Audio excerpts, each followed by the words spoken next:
Hello everyone, how are you? I'm Hussein Kasiras, a trainer, and now I would like to focus on the teacher roles. And there's a very famous expression or sentence that teachers wear different hats, okay?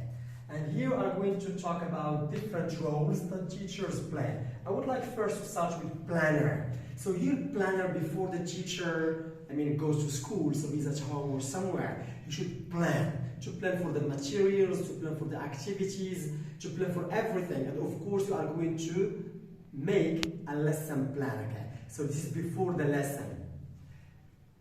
Now when you go to school and you start, especially in the presentation stage, so you present the language, you explain, you clarify, you give me the structure. It's the informer. You are playing the role of the informer. You are presenting the language. Now, when you present the language in the presentation stage, then you move on to certain activities or putting them in groups or in pairs. So here you play the role of the manager. You organize the setting, you put them in groups or in pairs or individual work, etc. Monitor, now you put them in groups or you put them in pairs, and your job is to walk. So to monitor, or the monitor's job is to walk around the classroom for two major reasons.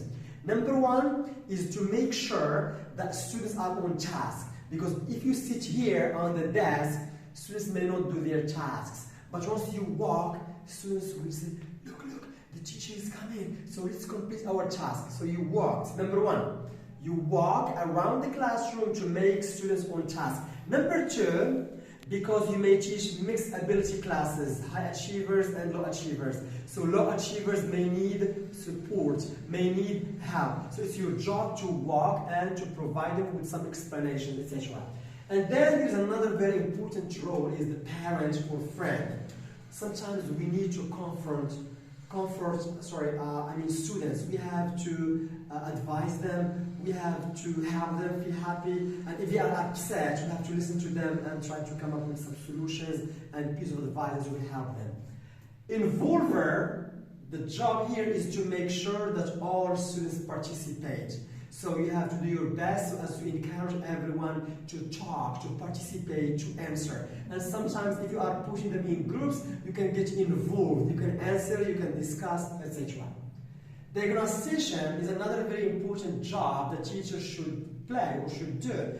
So especially at the beginning of the school year, the first time you meet your learners, you don't know them, you don't know their level, so you have to design a diagnostic test. And the purpose here is to know what students are good at and what they are not good at. And of course, your job is to motivate, so here feedback provider.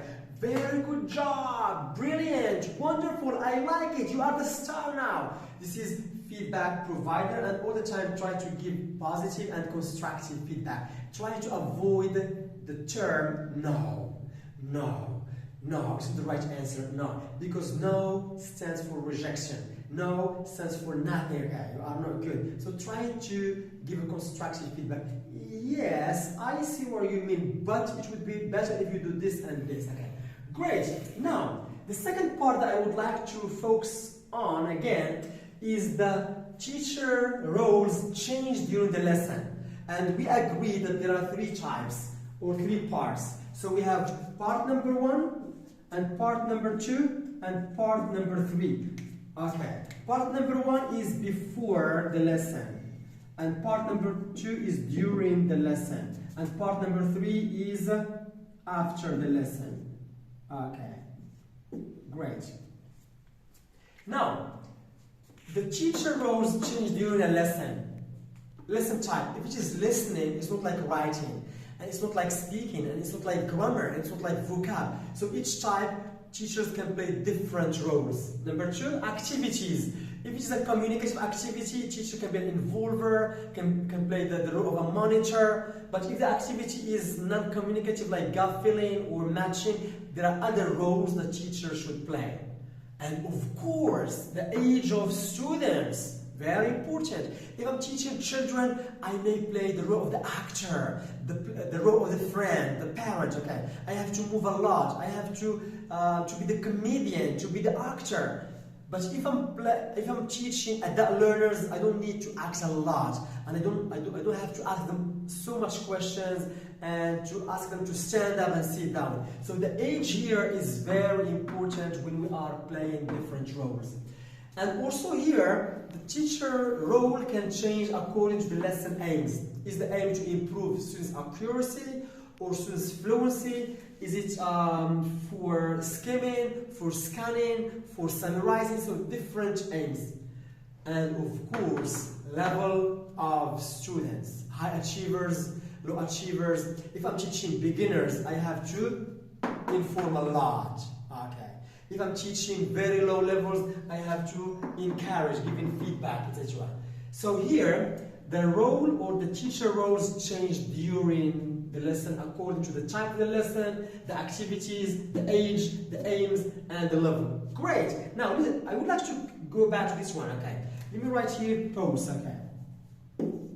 So look here, before the lesson, there are some roles the teacher should play. For example, planner. I have to plan before I go to school. Diagnostician. I have to know about my students' weaknesses and my students' strengths. So I have to make a diagnostic test. During the lesson, we play different roles.